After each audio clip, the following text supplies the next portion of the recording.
Hello my dear student, আবারও ফিরে আসলাম তোমাদের মাঝে জুন 2026 11 থেকে 20 তারিখের কারেন্ট অ্যাফেয়ার্স নিয়ে। তো দেখো, তোমরা প্রত্যেকেই জানো তোমরা আমাদের এই নির্দিষ্ট ফিউচার পয়েন্ট একাডেমিতে প্রত্যেক সাপ্তাহিক যে কারেন্ট অ্যাফেয়ার্সের ক্লাস সেটা পেয়ে যাচ্ছ প্রত্যেক সানডেতে। এরপরে প্রত্যেক মাসের শেষে তোমরা একটা মান্থলি কারেন্ট অ্যাফেয়ার্সের ক্লাস কিন্তু পেয়ে যাচ্ছ আমাদের এই নির্দিষ্ট ফিউচার পয়েন্ট একাডেমিতে। তো আজকের এই কারেন্ট অ্যাফেয়ার্স ক্লাস শুরু করার আগে ছোট্ট একটা রিকোয়েস্ট করব, তোমরা যারা প্রথম এই ভিডিওটি দেখছো একটু সময় দিয়ে 4 থেকে 5 মিনিট আগে ক্লাসটা দেখে নাও। যদি তোমাদের মনে হয় যে না, এই ক্লাস থেকে আমি কিছু জানতে পারছি না, কোনো কিছু শিখতে পাচ্ছি না, কোনো কারেন্ট অ্যাফেয়ার্সের কোনো যেটাকে বলে প্রিমিয়াম কোয়ালিটির কন্টেন্ট সেটা পাচ্ছি না, তাহলে তোমরা ক্লাসটি স্কিপ করে যাও। আর যদি মনে হয় যে না, হ্যাঁ আজকের এই কারেন্ট অ্যাফেয়ার্স ক্লাসটি যা দেখলাম অন্য কোনো ইউটিউব চ্যানেলে এভাবে কারেন্ট অ্যাফেয়ার্স ক্লাস কেউ দেয়নি। আমি কেন এ কথাটি বলছি, কারণ আজকের এই ক্লাস দেখলে পরে তোমরা বুঝতে পারবে কারেন্ট অ্যাফেয়ার্সের সাথে সেই কারেন্ট অ্যাফেয়ার্স রিলেটেড আর কি কি গুরুত্বপূর্ণ পয়েন্ট আছে সেগুলো কিন্তু আমি তোমাদের মাঝে আলোচনা করি, এবং প্রত্যেকটি পরীক্ষায় যেগুলো ভীষণ গুরুত্বপূর্ণ সেই পয়েন্টগুলো কিন্তু আমি তোমাদের মাঝে আলোচনা করি। তো দেখো বন্ধুরা, তোমরা আমাকে যারা আজকে নতুন দেখছো, আজকের এই ক্লাসে কি কি পয়েন্ট আমরা আলোচনা করব। প্রথমেই রয়েছে গুরুত্বপূর্ণ দিবস, এরপরে রয়েছে নিয়োগ, পুরস্কার, খেলাধুলা, ইন্ডেক্স, নির্বাচন, জয় এবং পদত্যাগ, এছাড়াও ব্যাংক এবং অর্থনীতি। এছাড়াও এই কারেন্ট অ্যাফেয়ার্স থেকে তোমরা জানতে পারবে বিজ্ঞান এবং প্রযুক্তির নতুন কী কী গুরুত্বপূর্ণ আপডেট উঠে এসেছে। এছাড়াও যোজনা ও অভিযান, অ্যাপ এবং পোর্টাল, বই, লেখক, প্রয়াণ দিবস, এছাড়াও আন্তর্জাতিক কী কী তথ্য সাম্প্রতিক ঘটে গেল সেগুলো তোমরা জানতে পারবে। তো ক্লাসটি খুবই গুরুত্বপূর্ণ হতে যাচ্ছে। তো কথা না বাড়িয়ে আমরা দেখে নিচ্ছি সাম্প্রতি কী কী ঘটনা ঘটল। তো দেখো, প্রথম যে current affairs, world blood donor day প্রতি বছর 14ই জুন পালিত হয়। ওয়ার্ল্ড ব্লাড ডোনার ডে প্রতি বছর 14ই জুন পালিত হয়। তো এই যে রক্তদান দিবস, এই রক্তদান দিবস সম্পর্কে জানতে গেলে তোমরা আর কিছু গুরুত্বপূর্ণ বিষয় অবশ্যই খাতার মধ্যে নোট করে রাখবে। আমাদের যে রক্তের গ্রুপ রয়েছে, এই রক্তের গ্রুপ কে আবিষ্কার করেন তোমরা অবশ্যই প্রত্যেকে জানো। যারা জানো না এখনই খাতার মধ্যে নোট করে নাও। আমাদের এই রক্তের গ্রুপ আবিষ্কার করেন কার্ল ল্যান্ডস্টিনার। এর জন্মদিন উপলক্ষে কিন্তু এই দিনটি পালন করা হয়। তো এখানে Karl Landsteiner ABO blood group system এর আবিষ্কারক। 1930 সালে তাকে নোবেল পুরস্কার সম্মানিত করা হয়। এখানে WHO, IFRC এবং ISBT এবং IFBDO যৌথভাবে এই দিবসটি পালন করে থাকেন।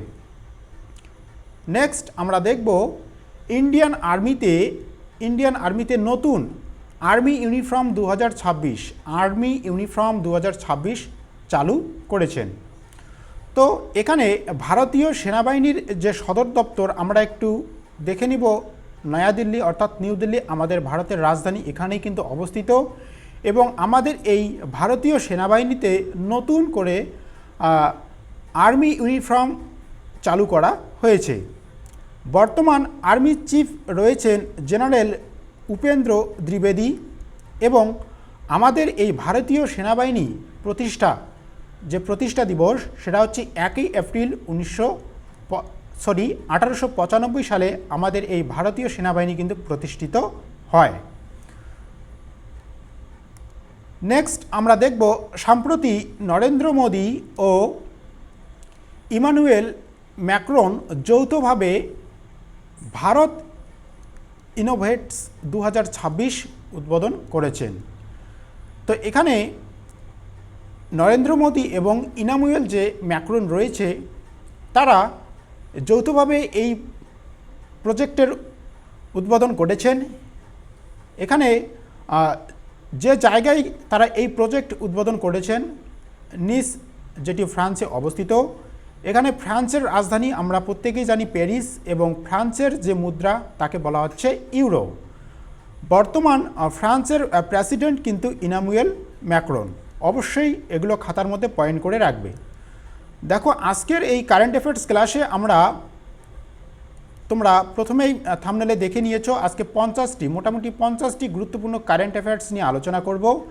ক্লাসটি একটু বড় হবে, সময় দিয়ে শেষ পর্যন্ত দেখবে। এরপরে আরও অনেকগুলো গুরুত্বপূর্ণ তথ্য তোমরা জানতে পারবে। এই আগামী এক সপ্তাহে কী কী ঘটনা ঘটেছে আমাদের দেশ প্লাস আন্তর্জাতিক মহলে, সেগুলো কিন্তু তোমরা জানতে পারবে। নেক্সট 4 নম্বর কারেন্ট অ্যাফেয়ার্স, 24 ক্যারেট সোনার দাম 1,50,000 অতিক্রম করেছে। তো এখানে কিন্তু প্রতি 10 গ্রাম অতিক্রম করেছে। তো দেখো, তোমরা যারা জানো না, আমাদের এই যে গোল্ড অর্থাৎ যে সোনা, এই ওয়ার্ল্ড গোল্ড কাউন্সিল এর সদর দপ্তর কিন্তু লন্ডনেই অবস্থিত। এখানে ভারতের বৃহত্তম স্বর্ণ উৎপাদক বিশ্বের বৃহত্তম স্বর্ণ উৎপাদক দেশ হচ্ছেন চীন। তো এখানে 24 ক্যারেট এবং 22 ক্যারেট অনেকেই জানো না। দেখো, আমি বলছি 24 ক্যারেট এর অর্থ হচ্ছে সবচেয়ে বিশুদ্ধ সোনা, এবং 22 ক্যারেট যেটা বলছি সেটা হচ্ছে গয়না তৈরিতে ব্যবহৃত হয়। তোমরা যারা মেয়েরা রয়েছো, তোমাদের গয়না তৈরির ক্ষেত্রে কিন্তু এই 22 ক্যারেট যে সোনা সেটা কিন্তু ব্যবহার করা হয়ে থাকে। পরবর্তী 5 নম্বর, ডিআরডিও ভারতের প্রথম স্বদেশী নাভাল অ্যান্টি স্লিপ মিসাইল এর মিডিয়াম রেঞ্জের যে মিসাইল সেটা হচ্ছে নাভাল অ্যান্টি শিপ মিসাইল, এটি কিন্তু পরীক্ষা করেছে। তো এই ডিআরডিও প্রতিষ্ঠিত হয় 1958 সালে। এর সদর দপ্তর রয়েছে নয়াদিল্লিতে, এবং বর্তমান এই ডিআরডিওর চেয়ারম্যান হচ্ছে ডক্টর সমীর ভি কামাত। ফটাফট আমরা 6 নম্বর কারেন্ট অ্যাফেয়ার্সটি দেখে নেব। সম্প্রতি দ্রৌপদী মুর্মু আরসিই লিমিটেডকে পাওয়ার ফাইন্যান্স কর্পোরেশন এর সঙ্গে একীভূত করার অনুমোদন দিয়েছে। তো এখানে আরইসি লিমিটেড অর্থাৎ রুরাল ইলেকট্রিফিকেশনস কর্পোরেশনস এর ফুল ফর্ম, এবং এই পিএফসি এর সদর দপ্তর নয়াদিল্লিতেই অবস্থিত। নেক্সট আমরা দেখব অশ্বিনী বৈষ্ণব রামঘর এ 20 KW, এখানে কিলোওয়াট তোমরা ধরে নিতে পারো। তো এখানে যে বিষয়টা উঠে এসেছে যে আমরা যে এটাকে কি বলবো, যে দূরভাষ অর্থাৎ যে FM রেডিওর কথা এখানে বলা হচ্ছে, যে সম্প্রতি অশ্বিনী বৈষ্ণব রামঘরে কিন্তু এই আকাশবাণী FM ট্রান্সমিটার এর উদ্বোধন করেছেন। তো এখানে রামঘরে এটি অবস্থিত হচ্ছে ঝাড়খণ্ডে, এবং আকাশবাণী অর্থাৎ অল ইন্ডিয়া রেডিওর কথা এখানে আমরা প্রত্যেকেই জানি, এবং এটি প্রতিষ্ঠিত হয় 1936 খ্রিস্টাব্দে। তো দেখো, তোমাদের যদি কোনো জায়গায় বুঝতে অসুবিধা হয় তোমরা অবশ্যই কমেন্ট সেকশনে কমেন্ট করবে, আমি তোমাদের প্রত্যেকের কমেন্টের রিপ্লাই দেওয়ার চেষ্টা করব। নেক্সট আমরা দেখব Deepti Sharma women's T20 world cup এ পাকিস্তানের বিরুদ্ধে 5-10 বোলিং করে রেকর্ড করেছেন। অর্থাৎ এটা বলতে আমরা বুঝব যে তিনি তার যে বোলিং রেকর্ড অর্থাৎ তার যে নির্দিষ্ট ওভার ছিল সেই ওভারের মধ্যে সে শুধুমাত্র 10 রান দিয়ে 5টি উইকেট তুলে নিয়েছে। এই রেকর্ডটা কিন্তু তিনি নতুন করে তৈরি করলেন, সেটা কার বিরুদ্ধে? পাকিস্তানের বিরুদ্ধে। এখানে দীপ্তি শর্মা হচ্ছেন ভারতীয় অলরাউন্ডার, আমরা প্রত্যেকেই জানি, এবং ওমেন্স T20 ওয়ার্ল্ড কাপের ইতিহাসে অন্যতম সেরা বোলিং ফিগার হচ্ছেন এটি। দীপ্তি শর্মার হচ্ছেন একজন উত্তরপ্রদেশের ক্রিকেটার। নেক্সট 9 নম্বর, ইলন মাস্ক বিশ্বের প্রথম ওয়ান পেপার ট্রিলিয়নিয়ার হয়েছেন। তো এই ইলন মাস্ক সম্পর্কে যদি আমরা আর কিছু তথ্য খাতার মধ্যে নোট করি তাহলে আমরা দেখতে পারবো টেসলা এর বর্তমান সিইও কিন্তু ইলন মাস্ক, এছাড়াও স্পেস এক্স এর প্রতিষ্ঠাতা এবং এক্স এআই এর প্রতিষ্ঠাতা তিনি নিজেই। এছাড়া রয়েছে স্টারলিংক, অনেকেই নাম শুনেছ।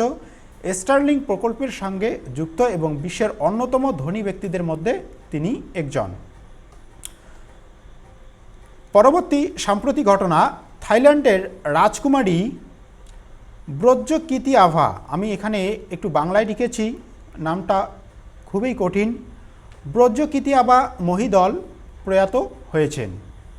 তো বর্তমানে থাইল্যান্ডের যে রাজধানী আমরা জানি ব্যাংকক, এবং থাইল্যান্ডের মুদ্রাকে বলা হচ্ছে থাই বাত, এবং এই থাইল্যান্ডের জাতীয় খেলা হচ্ছে মুই থাই। তো দেখো, এগুলো আমি কেন একসাথে রেখেছি, এর কারণ হচ্ছে যাতে তোমরা এই সাম্প্রতিক যে কারেন্ট অ্যাফেয়ার্সগুলো রয়েছে এগুলো রিলেট করে তোমরা বিষয়গুলো একসাথে মনে রাখতে পারো। এতে করে কি হবে, তোমাদের কিন্তু সুবিধা হবে। তোমরা যারা স্ট্র্যাটেজিকের যে সমস্ত পার্ট রয়েছে জেনারেল নলেজের, এখান থেকে কিন্তু তোমরা অবশ্যই সেগুলোকে রিলেট করে পড়তে পারবে, মনে রাখতে পারবে। এজন্যই কিন্তু তোমাদেরকে এভাবে সাজিয়ে গুছিয়ে আমি তোমাদের সামনে ক্লাসগুলো নিয়ে আসি। তো দেখো, তোমরা প্রত্যেকেই জানো আমাদের এই নির্দিষ্ট ফিউচার পয়েন্ট একাডেমিতে একটি নতুন করে সম্পূর্ণ ফ্রিতে তোমাদের জন্য চাণক্য ফাউন্ডেশন ব্যাচ চলছে, এখনও রানিং চলছে। তো আমাদের এই চাণক্য ফাউন্ডেশন ব্যাচের যে ক্লাস রুটিন তোমরা এখানে দেখতেই পাচ্ছ। প্রত্যেক সপ্তাহে যেমনটা বললাম, তোমরা প্রত্যেক সানডে করে ক্লাস কারেন্ট অ্যাফেয়ার্সের পেয়ে যাচ্ছ আমার কাছ থেকে। এরপর সকাল ঠিক 7টার দিকে পেয়ে যাচ্ছ রিজনিং ক্লাস। সাফিউল স্যার খুব সুন্দর করে প্রত্যেকটা অধ্যায় তিনি করাচ্ছেন, এবং তারপরে তোমাদের কিন্তু প্র্যাকটিসও তিনি করাচ্ছেন। বিগত বছরের যে সমস্ত প্রশ্নপত্র প্রত্যেকটি কম্পিটিটিভ পরীক্ষায় বারবার এসেছে, সেই প্রশ্নপত্রগুলোকে তিনি প্রত্যেকটি ক্লাসে নিয়ে আসেন এবং সেগুলো চুলচেরা বিশ্লেষণ কিন্তু তিনি তোমাদের মাঝে করিয়ে দেন। এবং তারপরে ঠিক সন্ধ্যা 7টার দিকে তোমরা পেয়ে যাচ্ছ জিকে এবং জিএস ক্লাস পিবি পরীক্ষিত স্যারের কাছে। এখানে প্রত্যেকটি সাবজেক্ট অধ্যায়ভিত্তিকভাবে তিনি করাচ্ছেন, হিস্ট্রি থেকে শুরু করে জিওগ্রাফি এবং ইন্ডিয়ান পলিটি সমস্ত বিষয় কিন্তু তোমরা এখানে ক্লাস পেয়ে যাচ্ছ। যারা জানো না, অবশ্যই আমাদের চ্যানেলের প্লেলিস্টে যাও, সেখানে তোমাদের সুবিধার জন্য প্লেলিস্ট তৈরি করা রয়েছে, সেখান থেকে তোমরা প্রত্যেকেই ক্লাসগুলো দেখে নিতে পারবে। বা তোমরা যদি লাইভ ক্লাসে যুক্ত হতে চাও, অবশ্যই এই রুটিনটা একটি স্ক্রিনশট করে নিয়ে নিজেদের কাছে রেখে দাও। প্রত্যেক দিনের যে টাইম রয়েছে সেই টাইমের মধ্যেই তোমরা ক্লাসে যুক্ত হবে, তাহলেই বুঝতে পারবে স্যারেরা তোমাদের যে কন্টেন্টগুলো দিচ্ছে সেই কন্টেন্টের কোয়ালিটি কতটা প্রিমিয়াম কোয়ালিটির। এবং তারপরেই ঠিক 8টার দিকে তোমরা পেয়ে যাচ্ছ ম্যাথ ক্লাস। অধ্যায়ভিত্তিকভাবে ম্যাথ ক্লাস করাচ্ছেন রাজা স্যার। তোমরা যদি অঙ্কের ভয়কে জয় করতে চাও, তোমরা যদি 0 থেকে প্রো লেভেলে যেতে চাও, কিভাবে অঙ্ক তোমরা করবে, পরীক্ষার হলে কিভাবে তোমরা সেকেন্ডে অঙ্ক উড়াবে, সেই টেকনিক থেকে শুরু করে বেসিক টু অ্যাডভান্স কিন্তু করাচ্ছেন রাজা স্যার। অবশ্যই ক্লাসগুলো একটু দেখে নিও। একটা ক্লাস দেখলেই পরে বুঝতে পারবে তোমরা যে হ্যাঁ, এই ক্লাসের যে কন্টেন্ট স্যার যেভাবে বোঝাচ্ছেন, আমরা যদি একটু পাশে থাকি, আমরা যদি এই ক্লাসগুলো দেখি, আপকামিং যে সমস্ত পরীক্ষা আসতে চলেছে সেই পরীক্ষাগুলোতে তোমরা যদি বসো, পরীক্ষার সেন্টারে গিয়ে দেখবে তোমাদের সেই প্রশ্নগুলো তোমরা অনায়াসে আনসার বের করতে পারছো। তো অবশ্যই এই নির্দিষ্ট রুটিন মাফিক তোমরা ক্লাসগুলো একটু দেখবে। যারা লাইভে আসার সময় পাও না, অবশ্যই ভিডিও প্লেলিস্ট থেকে সেই ক্লাসগুলো তোমরা দেখে নিও। দেখো, এরপরেই আমাদের নির্দিষ্ট যে ইউটিউব চ্যানেল প্রত্যেকেই জানো ফিউচার পয়েন্ট একাডেমি, এখানে 1 তারিখ থেকে 1 জুলাই থেকে তোমাদের শুরু হচ্ছে সম্পূর্ণ ফ্রি, সরি এখানে অফলাইন হয়ে গেছে, এখানে অনলাইন হবে। অনলাইনে অর্থাৎ আমাদের এই ইউটিউব চ্যানেলেই তোমরা পেয়ে যাচ্ছ সম্পূর্ণ ফ্রিতে 1 তারিখ থেকে অধ্যায়ভিত্তিক ক্লাস, প্রত্যেকটি সাবজেক্টের অধ্যায়ভিত্তিক ক্লাস তোমরা পেয়ে যাবে। স্ট্র্যাটেজিকে, অঙ্ক, ইংলিশ, বাংলা এবং কারেন্ট অ্যাফেয়ার্স তোমরা পেয়ে যাচ্ছ আমাদের এই ফিউচার পয়েন্ট একাডেমিতে। তো যারা জানো না, যারা এখনও সাবস্ক্রাইব করে রাখোনি, অবশ্যই চ্যানেলটিকে সাবস্ক্রাইব করে রাখো। গ্রাম পঞ্চায়েতকে কেন্দ্র করে গ্রাম পঞ্চায়েতকে টার্গেট করেই কিন্তু আমরা তোমাদের জন্য এই স্পেশাল যে ব্যাচ সেটা কিন্তু নিয়ে আসতে চলেছি। সম্পূর্ণ ফ্রিতে তোমরা ক্লাস পেয়ে যাবে 1 তারিখ থেকে। অবশ্যই সেই ক্লাসগুলো তোমরা দেখবে। তো দেখো, তার পরবর্তী যে কারেন্ট অ্যাফেয়ার্স রয়েছে, world elder abuse awareness day, এটি পালিত হয় 15ই জুন। এটি শুরু হয় 2006 সাল থেকে। তো এই অ্যাবিউজ অ্যাওয়ারনেস ডে বলতে আমরা বুঝি যে প্রবীণদের অধিকার রক্ষার সচেতনতা বৃদ্ধি। প্রবীণদের অধিকার রক্ষায় সচেতনতা বৃদ্ধি। নেক্সট আমরা দেখব গ্লোবাল ওয়াইন্ড ডে 2026 কনফারেন্স গোয়ায় অনুষ্ঠিত হয়েছে। তো এখানে এই অনুষ্ঠানের থিম কী ছিল? এই অনুষ্ঠানের থিম ছিল world energy from ambitions to acceleration. তো এখানে এই গ্লোবাল যে ওয়াইন্ড ডে এটি পালন করা হয় 15ই জুন। এটি পালিত হয় 15ই জুন। নবায়নযোগ্য শক্তি প্রচারের জন্য এটি পালিত হয়। নবায়নযোগ্য শক্তি প্রচারের জন্য এটি কিন্তু পালন করা হয়ে থাকে। নেক্সট আমরা দেখব ভারত ও ফ্রান্স। ভারত ও ফ্রান্স কি করেছেন? India France innovations, India France innovations roadmap 2030 গ্রহণ করেছে। তো এখানে joint AI working group, joint AI working group গঠন করা হয়েছে। এখানে কি করা হবে? ভারত এবং ফ্রান্স কৌশলগত অংশীদারিত্ব, কৌশলগত যে সমস্ত কাজ রয়েছে সেগুলো কিন্তু তারা করবেন। এবং এই যে জয়েন্ট এআই ওয়ার্কিং গ্রুপ গঠন করা হয়েছে তার কাজ কিন্তু এটাই থাকবে।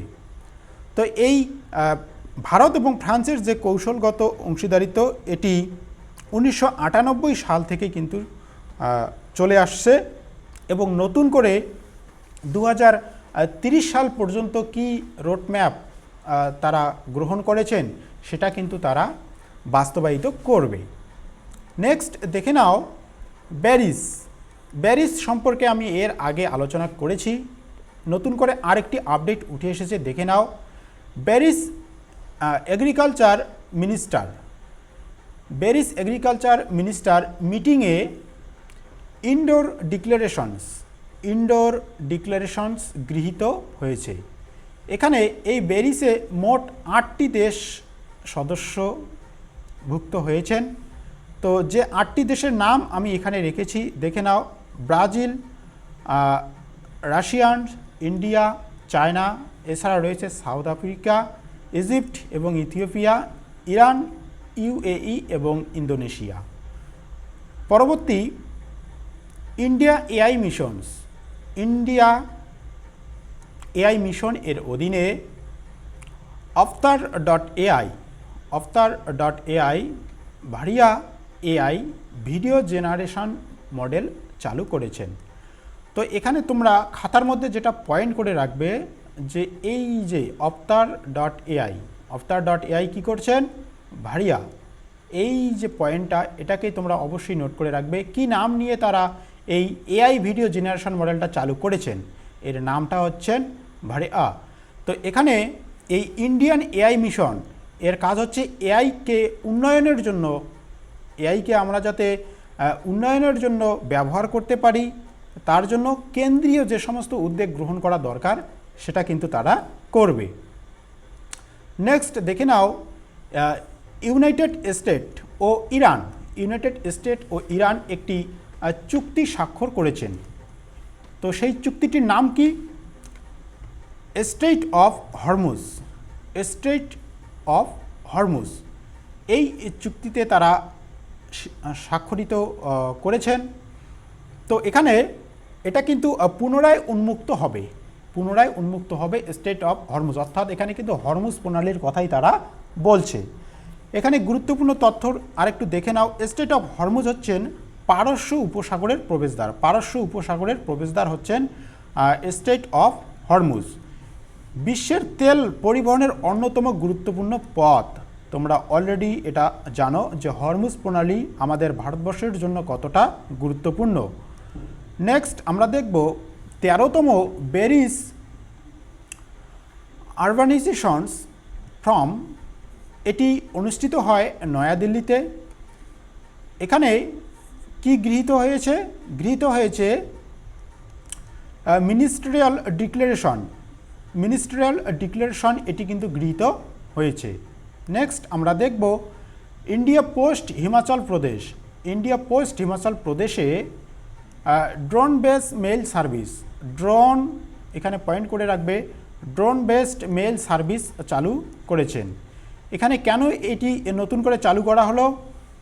যাতে করে দ্রুত ডাক পরিবহনের করতে পারে, হ্যাঁ, হিমাচল প্রদেশে যাতে দ্রুততার সহিত ডাক পরিবহন ব্যবস্থা তারা নিতে পারে, এজন্যই কিন্তু এই ড্রোন প্রযুক্তির সাহায্য বা ড্রোন প্রযুক্তির ব্যবহার তারা এখন থেকে করবে।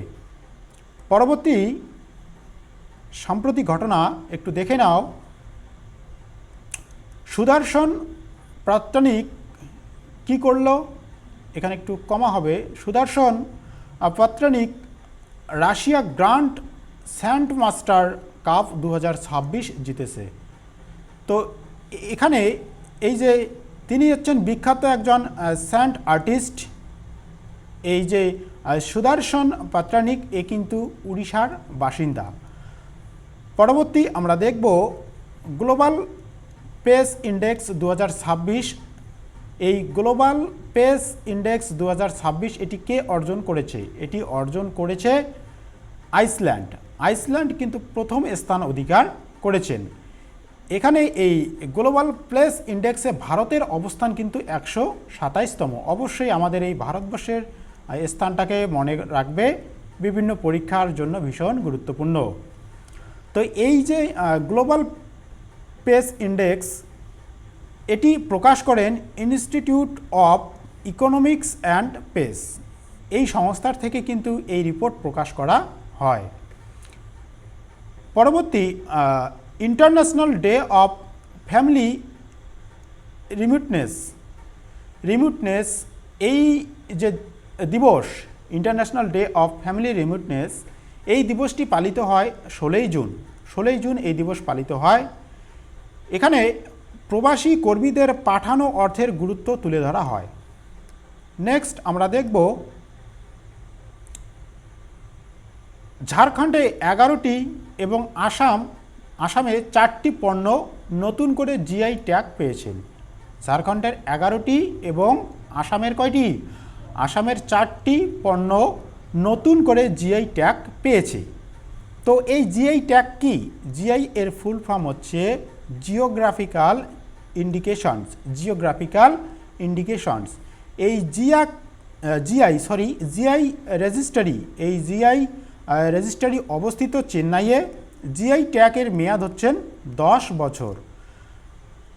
তো আমাদের এই ভারতবর্ষে প্রথম জিআই ট্যাগ প্রাপ্ত যে পণ্য সেটা হচ্ছে দার্জিলিং টি কিন্তু আমাদের এই ভারতবর্ষের প্রথম জিআই ট্যাগ প্রাপ্য একটি,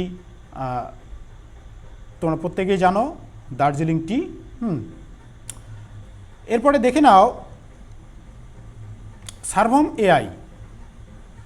সার্ভম এআই ভারতের 130তম ইউনিকর্ন স্টার্টআপ হয়েছে। তো এখানে বিনিয়োগের সংগ্রহ, তিনি যে বিনিয়োগ করেছেন এই বিনিয়োগের সংগ্রহ হচ্ছে $234 মিলিয়ন। এখানে ইউনিকর্ন বলতে $1 বিলিয়ন বেশি মূল্যমান, $1 বিলিয়ন বেশি মূল্যমানকেই কিন্তু ইউনিকর্ন বলা হচ্ছে। নেক্সট আমরা দেখব ইন্ডিয়ান আর্মি এবং ভারতী এয়ারটেল কি করেছেন? এমওইউ এটি স্বাক্ষর করেছেন। এর উদ্দেশ্য কি? এর উদ্দেশ্য হচ্ছে সীমান্তবর্তী অঞ্চলে মোবাইল সংযোগ বৃদ্ধি। তো এটা তোমরা অবশ্যই পয়েন্ট করে রাখবে, এমওইউ, ঠিক আছে? এমওইউ দিয়ে যদি কোনো জায়গায় প্রশ্ন দেখো কারেন্ট অ্যাফেয়ার্স রিলেটেড, অবশ্যই মনে রাখবে যে সীমান্তবর্তী অঞ্চলের মোবাইল সংযোগ বৃদ্ধির জন্যই কিন্তু এই চুক্তিটি স্বাক্ষর করা হয়েছে। কাদের মধ্যে? ইন্ডিয়ান আর্মি এবং ভারতী এয়ারটেল, বা এখানে তোমরা ভারত এয়ারটেল বলতে পারো। নেক্সট আমরা দেখব international biodiversity authority. International biodiversity authority অর্থাৎ যাকে আমরা সংক্ষেপে এনবিএ বলি, কৃষি জীববৈচিত্র্য সংক্রান্ত বিশেষজ্ঞ কমিটি পুনর্গঠন করেছেন। এখানে পিএল গৌতমকে চেয়ারম্যান পদে নিযুক্ত করা হয়েছে। এনবিডি এর প্রতিষ্ঠা হয় 2003 সালে। এর সদর দপ্তর রয়েছে কোথায়? চেন্নাইয়ে। তো এই বায়োলজিক্যাল ডাইভার্সিটি অ্যাক্ট 2002 এর অধীনে গঠিত হয়।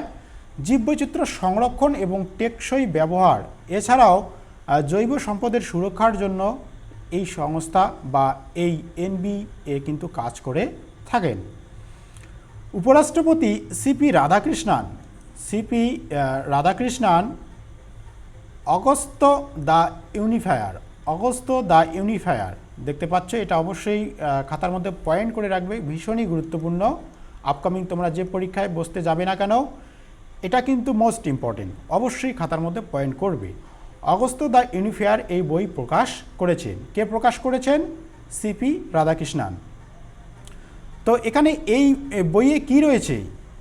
আমাদের যে অগস্ত্য মুনি রয়েছে তার যে জীবনের যে কাহিনী, সেই সম্পর্কে কিন্তু এই বইটিতে বিস্তারিত লেখা হয়েছে।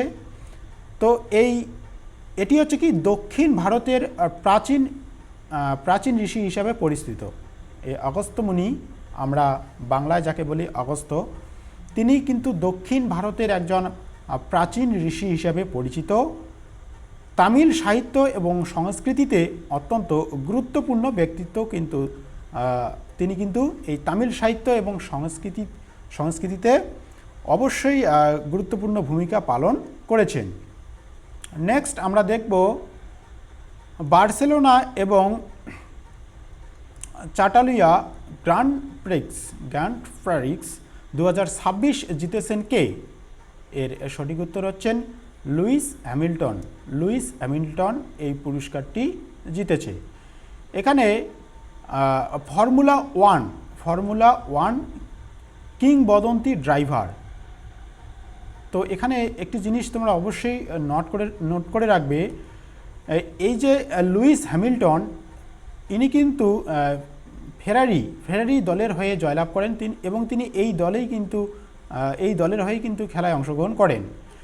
লুইস হ্যামিল্টন 7 বারের এই যে ফর্মুলা ওয়ান ওয়ার্ল্ড চ্যাম্পিয়ন, ঠিক আছে, ফর্মুলা ওয়ান ওয়ার্ল্ড চ্যাম্পিয়ন 7 বার কিন্তু তিনি এখানে খেতাব অর্জন করেছেন।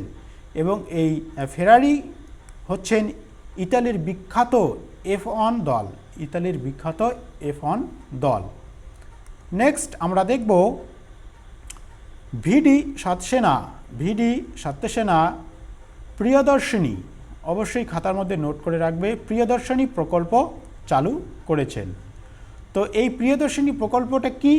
এটা হচ্ছে নারী ও ট্রান্সজেন্ডারদের জন্য বিনামূল্যে বাস যাত্রা। এটা প্রচলিত হয়েছে সাম্প্রতিক কেরল রাজ্যে এবং আমাদের এই পশ্চিমবঙ্গের মধ্যে যদি দেখি, সরকার পরিবর্তন হওয়ার পরেও কিন্তু এখানেও নারীদের জন্য সম্পূর্ণ ফ্রি এবং বিনামূল্যে এই সেবা চালু করেছেন। তো আর নেক্সট কি গুরুত্বপূর্ণ আপডেট রয়েছে সেটা তোমরা মান্থলি যে ক্লাসটি রয়েছে সেটা অবশ্যই দেখবে। সেখানে আরও আমি তোমাদের খুব সুন্দর করে সাজিয়ে গুছিয়ে তুলে ধরার চেষ্টা করি। তোমরা যারা মে মাসের কারেন্ট অ্যাফেয়ার্সের সম্পূর্ণ ক্লাস দেখোনি, মে মাসের সম্পূর্ণ কারেন্ট অ্যাফেয়ার্সের ক্লাসটি তোমরা যারা দেখোনি, একটু রিকোয়েস্ট করব অবশ্যই তোমরা সেই ক্লাসটি কিন্তু দেখে নিবে। কারণ সেখানে বলতে গেলে 100টি এমসিকিউ কিন্তু সলভ করা হয়েছে এবং এখান থেকে মে মাসের যে গুরুত্বপূর্ণ আপডেটগুলো রয়েছে, যেমনটা বললাম তোমাদের দিবস, কি দিবস সেখানে রয়েছে, এছাড়াও আন্তর্জাতিক এবং কি বই লেখা হয়েছে, বিভিন্ন ঘটনা কিন্তু তোমরা সেখান থেকে জানতে পারবে। তো সেই ক্লাসটির লিঙ্ক তোমরা এই ক্লাসের ডেসক্রিপশন বক্সে পেয়ে যাবে, বা ভিডিওর তোমরা এই ক্লাসের ভিডিওর আই বাটনে ক্লিক করো, সেখান থেকেও কিন্তু তোমরা পেয়ে যাবে। পরবর্তী দেখো 32 নম্বর, world day to combat desertifications and ডাউট, এটি পালিত হয় 17ই জুন। 17ই জুন কিন্তু এটি পালিত হয়। তো ইউএন কনভেনশনস টু কমবট ডিজার্টিফিকেশনস এর উদ্যোগেই কিন্তু এটি পালিত হয়। মরুকরণ রোধ ও জল সংরক্ষণ সম্পর্কে সচেতনতা বৃদ্ধি করা হয়। এখানে ইউএনসিসিডি এর সদর দপ্তর কোথায় রয়েছে? বনে, যেটি জার্মানিতে অবস্থিত। নেক্সট আমরা দেখব Uzbekistan new development bank. Uzbekistan new development bank এ 10তম অর্থাৎ 10ম সদস্য হয়েছেন। এখানে এনডিবি এর সদর দপ্তর রয়েছে সাংহাই, চীনের সাংহাইয়ে, এবং এটি প্রতিষ্ঠা করেন কে? বেরিস। বেরিস সম্পর্কে আমি একটু আগে আলোচনা করেছি, অবশ্যই দেখে নিও। নেক্সট দেখে নাও, আরবিআই রেলিথন 2026 চালু করেছেন। তো এই আরবিআই এর যে রেলিথন রয়েছে, এর উদ্দেশ্য কি? এর উদ্দেশ্য হচ্ছে সাইবার আর্থিক প্রতারণা সম্পর্কে সচেতনতা। এরপরে রয়েছে bank of Baroda. Bank of বরোদার একটি নতুন আপডেট রয়েছে, BOB golden gold deposit scheme. BOB golden gold deposit scheme চালু করেছেন। এখানে তোমরা যারা ডিপোজিট করতে চাও অবশ্যই করবে। এখানে সুদের হার সর্বোচ্চ 7.40%। ঠিক আছে।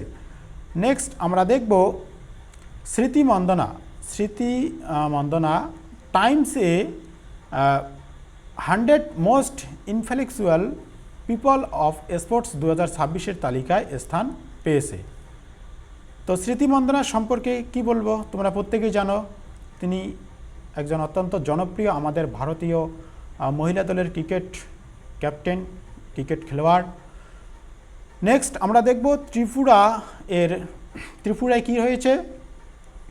সারিন্দা জিআই ট্যাগ। সারিন্দা, তোমরা যারা বাংলা ভাষা নিয়ে পড়াশোনা করো বা যারা স্ট্যাটিক জিকে নিয়ে পড়াশোনা করো, অবশ্যই তোমরা জানো যে এটি একটি বাদ্যযন্ত্র। তো এই বাদ্যযন্ত্রকে কিন্তু জিআই ট্যাগ দেওয়া হয়েছে। এটি একটি একতার বিশিষ্ট লোকবাদ্যযন্ত্র, শুধুমাত্র একটাই তার থাকে। ঠিক আছে। উত্তর পূর্ব ভারতের লোক সংস্কৃতির গুরুত্বপূর্ণ অংশ। তো তোমাদের কাছে একটা প্রশ্ন এতক্ষণ পরে আমি রাখব, অবশ্যই তোমরা যারা এতদূর পর্যন্ত ক্লাসটি দেখলে কমেন্ট করবে। এই সারিন্দা এই বাদ্যযন্ত্রের সঙ্গে কে যুক্ত রয়েছে অবশ্যই কমেন্ট করবে। আমি তোমাদের প্রত্যেকের অপেক্ষায় থাকব। নেক্সট আমরা দেখব ইন্ডিয়ান নেভি 36 বছরের দীর্ঘ সেবা শেষে সি কিং MK-42B ফ্ল্যাট, এটা কিন্তু একটা সাবমেরিন। ঠিক আছে, এটা হচ্ছে সাবমেরিনের নাম, চাইলেও তোমরা খাতার মধ্যে নোট করতে পারো। ইন্ডিয়ান নেভি দীর্ঘ 36 বছর পর এই সাবমেরিনকে অবসর দিয়েছেন। তো এনটি সাবমেরিন, ঠিক আছে, এটি নির্মাণ করেছেন ইউনাইটেড কিংডমের যে সংস্থা রয়েছে ওয়েস্টল্যান্ড হেলিকপ্টার্স। এখানে ভারতীয় নৌবাহিনীতে 1980-এর দশক থেকে এটি ব্যবহৃত হয়েছে।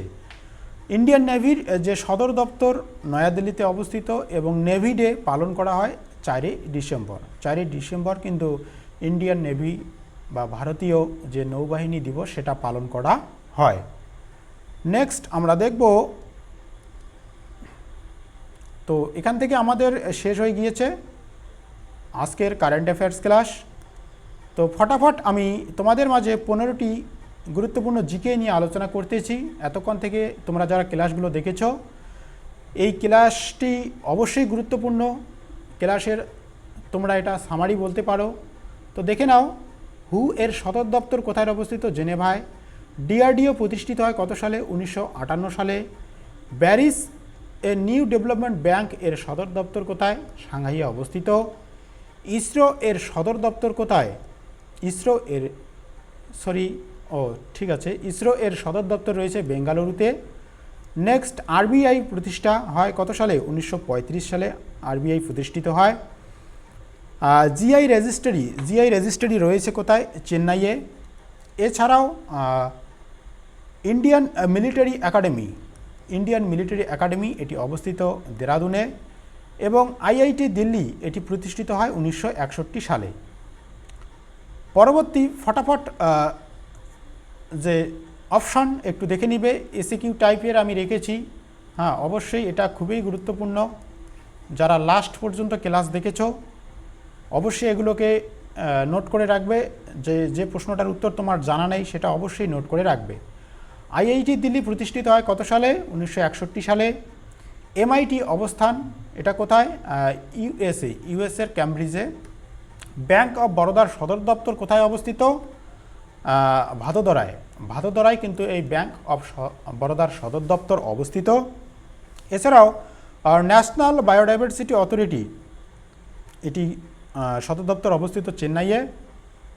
এয়ার ইন্ডিয়া রেডিও অর্থাৎ আকাশবাণী যেটাকে আমরা বলি, এটি প্রতিষ্ঠিত হয় 1936 সালে। ফ্রান্সের রাজধানী প্যারিস। এছাড়াও থাইল্যান্ডের রাজধানী হচ্ছে ব্যাংকক। এবং বেঙ্গালুরুকে বলা হয় সিলিকন ভ্যালি অফ ইন্ডিয়া। তো এই ছিল নিমিষে, অর্থাৎ এক নিমিষে 15টি এসিকিউ তোমাদের মাঝে সলভ করে দিলাম। তো আজকের ক্লাসটি কেমন লাগলো অবশ্যই কমেন্ট সেকশনে কমেন্ট করবে। পরবর্তী ক্লাস তোমরা রবিবার পেয়ে যাচ্ছ, সম্পূর্ণ জুন মাসের কারেন্ট অ্যাফেয়ার্স। তো অবশ্যই নেক্সট যে সানডে রয়েছে সেই ক্লাসটি তোমরা অবশ্যই দেখবে। ক্লাসটি হয়তো সকালবেলা না হলে তোমরা রাত্রেবেলা 9টার দিকে পেয়ে যাবে বা 8টার দিকে পেয়ে যাবে। যেহেতু রেকর্ডেড ক্লাস আপলোড করা হবে, অবশ্যই চ্যানেলে একবার এসে তোমরা সেই ক্লাসটি দেখে নিও। এবং কালকের থেকে প্রত্যেকেই যুক্ত হয়ে যাবে লাইভ ক্লাসে। প্রথমেই রয়েছে সাবিউল স্যারের ক্লাস, অবশ্যই সেই ক্লাসে যুক্ত হও। তারপরে অন্যান্য ক্লাসগুলোতে তোমরা অ্যাটেন্ড করার চেষ্টা করবে। ধন্যবাদ, দেখা হচ্ছে পরবর্তী আরেকটি গুরুত্বপূর্ণ ক্লাস নিয়ে।